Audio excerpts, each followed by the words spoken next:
Merci Jean-Michel de répondre à nos questions. Nous allons pendant quelques instants parler alimentation et bien-être. Générique.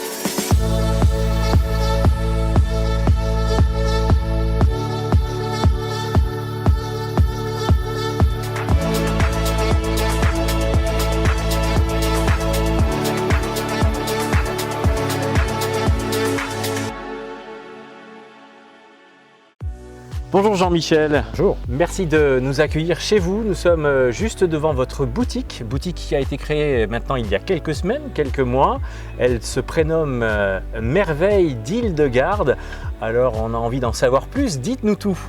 Oui, Merveille d'Île-de-Garde est une passion pour l'alimentation saine et équilibrée, conseillée au XIIe siècle par Hildegarde de Bingen, cette religieuse allemande du XIIe siècle, reconnue docteur de l'Église et qui nous a légué de nombreux héritages au niveau de la santé, du corps, de l'âme et de l'esprit. D'accord. Je sais que c'est une entreprise donc à la fois familiale. Hein. Vous êtes installé et vous travaillez donc avec votre épouse Myriam, mais je sais aussi en fait que vous travaillez et que vous préparez donc des produits que vous élaborez en fait avec des artisans locaux.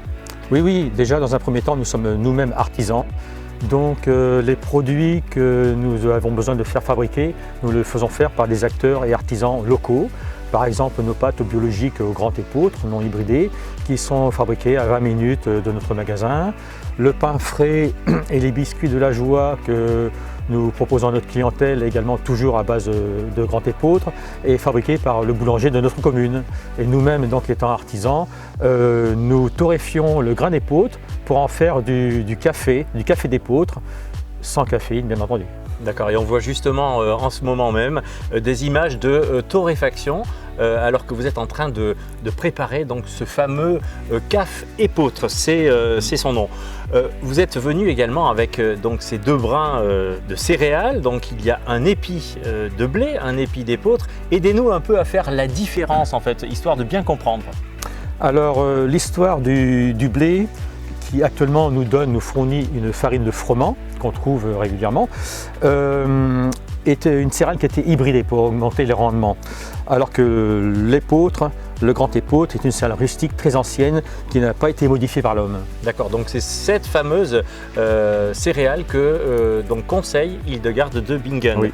Il y a aussi une autre petite différence, histoire de mieux comprendre et de mieux faire connaissance avec cette céréale. Donc il y a le petit épeautre et le grand épeautre? C'est ça, tout à fait. Alors, en effet, il y a une grande confusion dans l'esprit du consommateur entre le petit et le grand épeautre, on s'y perd un petit peu. Le petit épeautre était une céréale ancienne également, tout comme le grand épeautre, mais qui poussait dans le bassin méditerranéen. Alors que le grand épeautre, lui, poussait en Europe centrale. Au Moyen-Âge, Hildegarde en Allemagne a connu seulement le grand épeautre, cette fameuse céréale qu'elle conseille pour le bien-être et la santé. D'accord, et puis on dit aussi que le grand épeautre apporte bien-être, favorise donc la digestion, donne le bon moral. Je crois que vous avez aussi un petit témoignage personnel qui vous a également aidé dans le choix de votre activité professionnelle. Oui, c'est ça. Avant de connaître Sainte-Hildegarde, j'étais intolérant et allergique au gluten, j'avais des rhumatismes inflammatoires et en suivant ses conseils, petit à petit, tous ces problèmes de santé ont totalement disparu. Lorsque je consommais du petit épeautre, je n'avais pas du tout ces résultats-là. Donc c'est vraiment le grand épeautre, dit le Triticum spelta, conseillé par Sainte-Hildegarde qu'il faut vraiment suivre à la lettre pour retrouver une santé. Restons dans l'épeautre, vous proposez donc des produits et puis des dérivés, des produits phares. Quels sont ces produits justement que vos clients viennent chercher de manière générale? Voilà, en priorité, donc, comme vous avez compris, c'est les produits, les dérivés d'épeautre sous forme de farine pour faire leur pain et autres préparations culinaires, les pâtes, la semoule, les biscuits, d'autres également, et puis bien entendu notre fameux best-seller, notre café épeautre qui apporte un bien-être au niveau des intestins, de la sphère digestive. D'accord, et puis il y a aussi, on pourrait rajouter le pain frais qui est confectionné par le boulanger local.